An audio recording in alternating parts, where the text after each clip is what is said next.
মাইলস্টোনের যেই আকস্মিক হঠাৎ দুর্ঘটনা,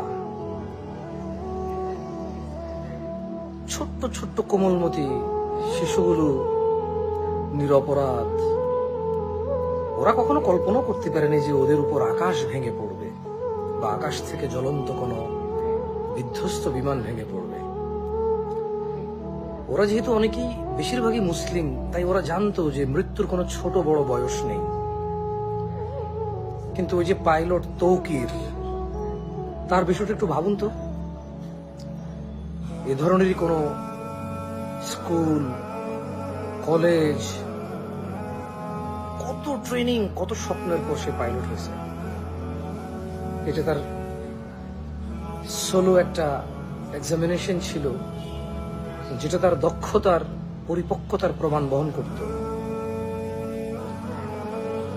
সো বিমানটা নিজে নিজেই আগুন ধরে যায়, যেখানে পাইলটের কিছু করার ছিল না।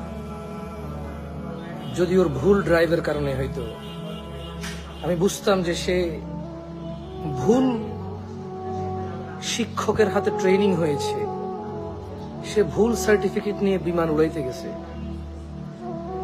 যদি তার কোনো ভুল থাকতো, তার কোনো ভুলের কারণে বিমান নিজে নিজে পড়ে যেত, আমি বুঝতাম তার ইনস্টিটিউশন ভুল, তার প্রশিক্ষণ ভুল, তার সব ভুল। কিন্তু অবাক করা কাণ্ড, যারা এই দুর্ঘটনায় মরেছে বেশিরভাগ মানুষই স্টুডেন্ট, ছোট ছোট বাচ্চা। এবং এই দুর্ঘটনায় যিনি মূল উপস্থিত ছিলেন, তিনি তার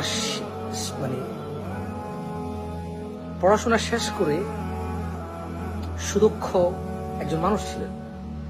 যারা এখানে শহীদ, আল্লাহ তাদেরকে শহীদ মর্যাদা দান করুন, আমি দোয়া করি উভয়কে। আমার না হিসেব মিলতেছে না, এরা সবাই স্টুডেন্ট, পড়াশোনা করে কেউ ডাক্তার, ইঞ্জিনিয়ার, পাইলট হইতে পারতো। ওই ছেলেটা তো দক্ষ, 100টা বাচ্চা পড়েছে, ওখান থেকে একটা ও তৌকির আহমেদ হয়েছে। শুধুমাত্র স্বাধীনতার 50 বছরের মধ্যে দেশে মূর্তি হয়েছে, মানুষের নামে নামে স্কুল, কলেজ, মাদ্রাসার অবকাঠামো তৈরি হয়েছে, রাস্তাঘাটের অবকাঠামো তৈরি হয়েছে, বহু নতুন পুরনো দল, নাম পরিবর্তন অথবা নতুন পুরান বহু দল হয়েছে। প্রশিক্ষণের বিমান পরিবর্তন হয়নি।